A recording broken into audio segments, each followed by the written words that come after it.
Greetings from জিপ্যাক software. জিপ্যাক standard এডিশনে সেল মডিউলের আউটস্ট্যান্ডিং ইনভয়েস পেজটির প্রসেসটি দেখাবো। সেল মডিউলে গিয়ে আউটস্ট্যান্ডিং ইনভয়েস পেজটি ওপেন করছি। আউটস্ট্যান্ডিং ইনভয়েস স্ট্যান্ডার্ড এডিশনের সম্পূর্ণ একটি নতুন এডিশন। এই আউটস্ট্যান্ডিং ইনভয়েস পেজের থ্রুতে আপনি সেলসের পর payment tracking, due over due monitoring, এছাড়াও দ্রুত পেমেন্ট কালেকশন সবকিছু এই এক পেজের মাধ্যমেই ম্যানেজ করতে পারবেন।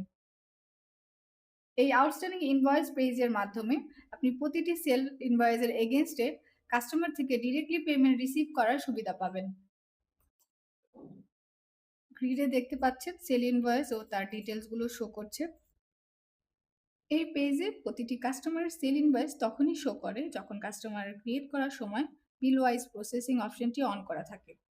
অপশনটি অন থাকলে কাস্টমারের জন্য যত সেল ইনভয়েস করা হবে সবগুলো আউটস্ট্যান্ডিং ইনভয়েস পেজে দেখা যাবে।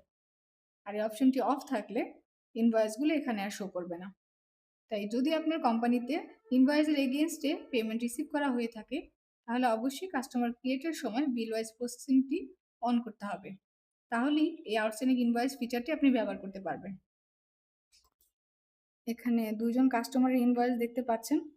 এই সেল ইনভয়েস ক্রিয়েট করার সময় যে ডিউ ডেট এন্ট্রি করা ছিল এখানে সেই ডিউ ডেটটি শো করছে এবং এই ডিউ ডেট অনুযায়ী সিস্টেম থেকে অটোমেটিকলি ডিউ স্ট্যাটাস জেনারেট হয়। যেমন এখানে প্রথমেই দেখছেন ডিউ টুডে, অর্থাৎ কারেন্ট ডেটের ডিউ থাকলে ডিউ টুডে শো করবে এবং এই ডেটটি ক্রস হয়ে গেলেই ওভার ডিউ হয়ে যাবে। ওভার ডিউ কতদিন হয়েছে, অর্থাৎ এই ডিউ ডেট ক্রস করে কয়দিন হয়েছে সেটিও এখানে ডিউ স্ট্যাটাসে পেয়ে যাবেন। এছাড়াও ডিউ ডেট আসতে আর কয়দিন বাকি আছে, যেমন এই ইনভয়েসটি দেখাচ্ছে যে আরো 25 দিন বাকি আছে, লেফট 25 ডেজ, এটা দেখাচ্ছে লেফট 29 ডেজ। এইভাবে আপনি আপনার ডিউগুলা দেখতে পারবেন। এখানে প্রতিটি ইনভয়েসের ব্যালেন্স অ্যামাউন্টটি দেখাচ্ছে। তার সাথে আপনি যদি এই ইনভয়েসের এগেনস্টে প্রিভিয়াসলি কোনো অ্যামাউন্ট রিসিভ করে থাকেন কাস্টমার থেকে, রিসিভ অ্যামাউন্টে সেই অ্যামাউন্টটি দেখাবে। এছাড়াও ডিউ অ্যামাউন্টটিও পেয়ে যাবেন।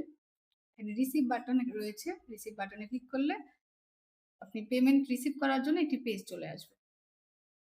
আপনার কাজের সুবিধার্থে আপনি চাইলে ফিল্টারিংও করতে পারেন। এখানে filtering due, over due wise রয়েছে। আমি ওভার ডিউ সিলেক্ট করলাম, এখানে ওভার ডিউগুলো চলে আসছে। এখন আমি সেল ইনভয়েস 13 এর এগেনস্টে পেমেন্ট রিসিভ করব। এখানে রিসিভ বাটনে ক্লিক করলাম, রিসিভ পেজটি চলে এসেছে। এখানে দেখুন এই বিল ওয়াইজ কত ব্যালেন্স রয়েছে ডিউ, সেই অ্যামাউন্ট এখানে দেখাচ্ছে। আমি এখন এই ইনভয়েসের এগেনস্টে কিছু অ্যামাউন্ট, পার্শিয়াল কিছু অ্যামাউন্ট রিসিভ করে দেখাবো। ধরে নিচ্ছে আমি 3000 টাকা রিসিভ করব ক্যাশে। এখানে আপনি রিসিভ ডেট এন্ট্রি করতে পারেন, যে ডেটে রিসিভ করছেন।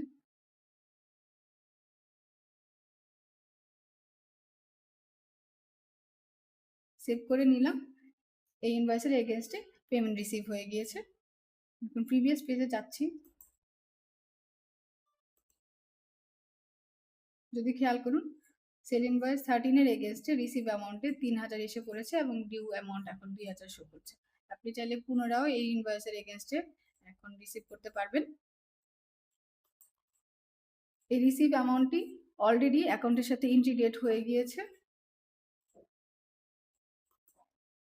আশা করি ভিডিওটি আপনাদের জন্য হেল্পফুল হয়েছে। এই সেল মডিউলের আউটস্ট্যান্ডিং ইনভয়েস পেজের অন্য কোনো কোশ্চেন থাকলে স্ক্রিনে দেওয়া সাপোর্ট নাম্বারে আমাদের সাথে যোগাযোগ করতে পারেন। ধন্যবাদ।